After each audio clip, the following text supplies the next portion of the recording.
Ang kwento ay nagsimula sa isang babaeng lumitaw sa isang kawalan at tinawag niya ang pangalang Inori. Isang magandang babae at naggagandahang mga mata. Nang may isang lalaki ang kumito. At ang lalaki ay may halong pagtataka kung sino ang babaeng nasa harapan niya. Bigla siyang napatanong sa sarili. Babae, sino ito? At halata sa mga mata niya ang gulat nang biglang may dugong tumagas sa kanyang katawan. Biglang lumaki ang kanyang mga mata at may halong kaba. Dahil ang punyal na sumaksak sa dibdib niya ay galing sa babaeng Diyosa ang kagandahan. Napatanong bigla siya sa sarili. Siya ba ang sumaksak sa akin? Pero bakit umiyak siya? At may halong pagtataka na napatanong sa sarili paano niya ako nakilala. Habang ang magandang babae ay walang imik sa nangyari at ang mga dugo ay umaagos sa kanyang punyal. Damako naman tayo sa kasalukuyan. Sa isang paaralan na may mga estudyante na nagtatawanan habang may isang lalaki na nasa sulok at nagbabasa ng libro na may pamagat na Crybaby Teacher's Otherworld War. Dito na pinapakilala ang ating napakagwapong bida na si Inori Takafuji, 17 anyos. Habang nagbabasa ay kinakabahan siya at napatanong sarili kung panaginip lang ba ang lahat. Dumaan ang isang araw ay puro tawanan at kulitan lang ang ginawa ng mga estudyante sa paaralan. Nang biglang may lumabas sa kanilang kinatatayuan na lilang bilog na namahika. At nang dahil sa napakalakas na liwanag nahirapan ang lahat na magmulat ng mga mata. Nang dahil sa takot at pagkabigla napasigaw na lang ang ating bida. Lumipas ang sandali at nagkamalay na ang ating bida. Bakas sa kanyang katawan ang hirap sa pagtayo dahil sa biglaang pangyayari. Napapatanong siya na kung ano ang nangyari. At nang maimulat niya ang mga mata tumambad sa kanya ang sobrang liwanag animoy napakalapit nila sa araw. Nang dahil dun may halong pagtataka at napapatanong sa sarili kung bakit nawala ang kanilang silid-aralan. Lumipas ang sandali dun na napagtanto ng bawat isa na sila'y wala na sa kanilang mundo. Halos lahat nagtatanong kung anong ginagawa nila sa mundong iyon at kung nasa na sila. Kasabay noon may biglang nagpakita na napakagandang dilag na parang anghel sa liwanag. At nagsabi na kumalma ang lahat sabay pinaliwanag sa kanila na nasa pagitan sila ng mundo ng mga buhay at kaluluwa. Sa pagkakataon na yun nagpakilala siya na siya ang Diyosa at ang napatawag sa kanila sa mundong kinatatayuan nila. Habang ang pansin naman sa mga mukha ng mga estudyante ang takot at pangangamba.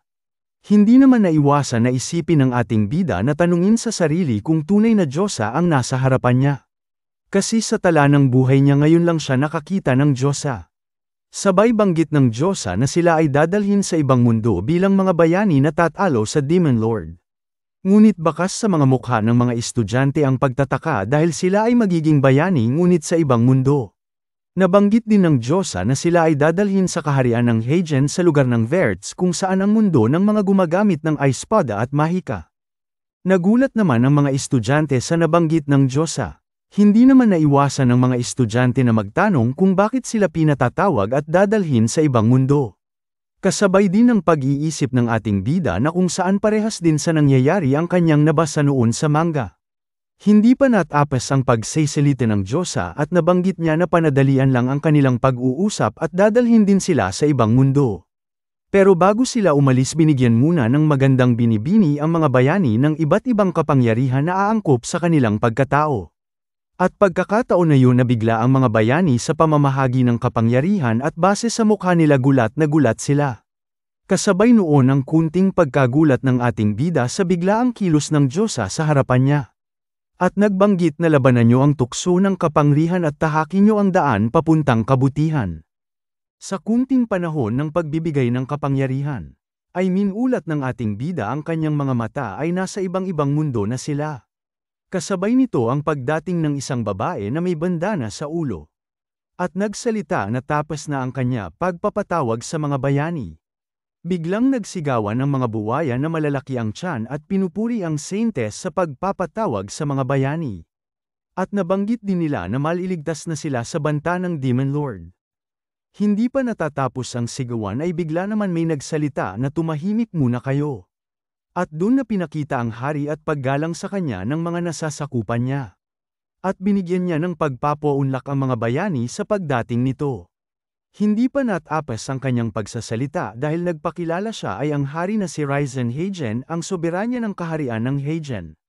Nabanggit din niya sa mga bayani at biglang lumuhad, na nakikiusap na talunin ng Demon Lord para sa kanila. Napatingin ang ating bida sa pagsambit ng hari na may halong pagtataka, at napatanong sa sarili na ano ang napakagandang pagsalubong sa kanila.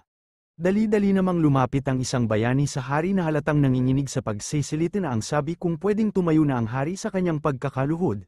At hindi napigilan ng bayani na magtanong sa hari kung may paraan pa na makabalik sila sa kanilang mundo. Ngunit may biglang nagsalita na isang babae at nagsabi na siya na ang sisigat sa kanyang katanungan. Ang babae pala ay ang babae na may bandana at nagpakilala rin siya na siya ang Saintess.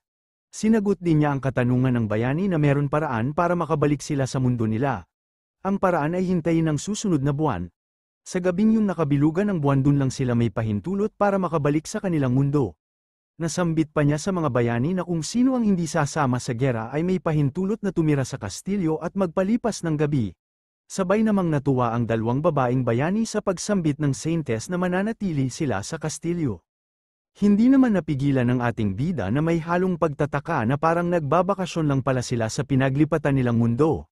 Hindi pa natapos ang tanungan at napatanong pa ang mga babaeng bayani na kung makakabalik sila sa kanilang mundo ay isang buwan na rin ba ang nakalipas.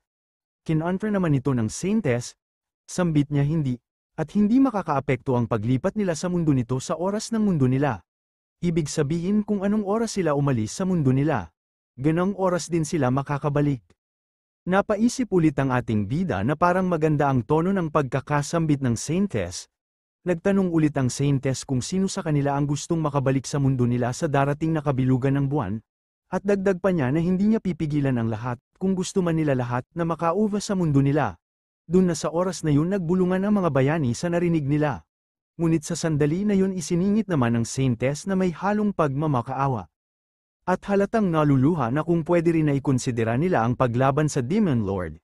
Dahil sa panahon na ito nasa desperado na silang kalagayan at humihingi sila ng tulong sa mga bayani. Dito na tayo sa bahagi na kung saan ang pangunahing karakter na may lakas ng enerhiya ay lalakad pasulong, at kukumbinsihin ang mga kasamahan para sa kapayapaan. Ngunit nadidismaya naman ang ating bida nang dahil wala sa kanilang klase ang ganyang ugali.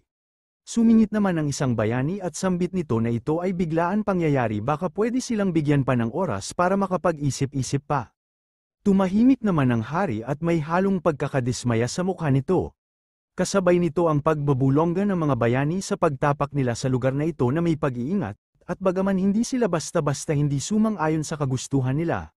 Hindi pa natatapos ang kanilang pagbabulonggan. Sumingit naman ang hari at nagsalita na total isang buwan pa ang kanilang pag-iisipan, na kung babalik sila sa mundo nila o mananatili bilang bayani ay magsaya muna sila sa kapiestahan ng lugar nila at sa pagkakadating ng mga bayani sa mundo nila. Napalingon naman ang mga bayani sa pagkakasabi ng hari na may halong saya at napatanong sa kanilang sarili kung nabanggit ba nito ay ang kapistahan. Napabuntong hininga naman ang bida at napaisip na hindi niya inaasahan ang magandang pagtanggap nila sa kanila. At hindi rin niya inaasahan na makakatikim siya ng pagkain na galing sa ibang mundo. May pananabik namang malaman ng ating bida kung anong sangkap ang ginagamit nila sa mga lutoy nila sa mundong ito. Nagulat naman siya nang biglang may lumabas sa kanyang paanan na dilaw na bilog na mahika, at napatanong siya na para bang pareho ito ng kagaya nung lumabas sa kanilang klase. Kalmado naman siyang napasambit sa sarili na lilipat sila sa pagsasayaw ng ballroom gamit ang mahika, at nasambit pa niya na sana meron din na ganitong mahika pagbalik nila sa mundo nila. Napatanong ulit siya sa sarili na may pananabik kung ganito ba lahat ang pag-aani nila ng sangkap sa buong mundo. Napasabi rin siya nang inaabangan niya ang pagkain na kanilang niluto. Hindi pa natatapos sa pag-iisip ang ating bida nang may lumapit at napasigaw na ang sabi ay bakit ang ating bida lang ang natatapatan ng mahika. Doon na nagulat ang ating bida na may halong kaba kung bakit siya lang ang natapatan ng mahika. Halatang nangangamba siya sa nangyayari. Sa isang kisap mata kalmado namang pinakita nag-ating bida at napatanong sa sarili kung ito ba ang déjà vu. At may biglang may nagsalita sa hindi kalayuan, na ang sabi maligayang pagdating mga bayani ito ang hangganan papuntang mundo ng mga kaluluwa. Napalingon naman ang bida sa bandang itaas, at doon na pinakita ang kaninang Diyosa na nagbigay sa kanila ng kapangyarihan bago sila ilipat sa ibang mundo. Binanggit din niya ang mga sinabi niya kanina na siya ang nagpatawag sa bayani na dumating. Ngunit nabigla naman siya na may halong pagtataka. Kinamusta naman siya ulit ng bida na habang may ngiti sa labi. Hindi naman pinansin ng Diyosa ang pagbati ng bida bagkus nagtanong pa ito na kung siya ba ang bayani na kanina lang na umalis. Taas noo namang sinang-ayunan ang tanong ng Diyosa.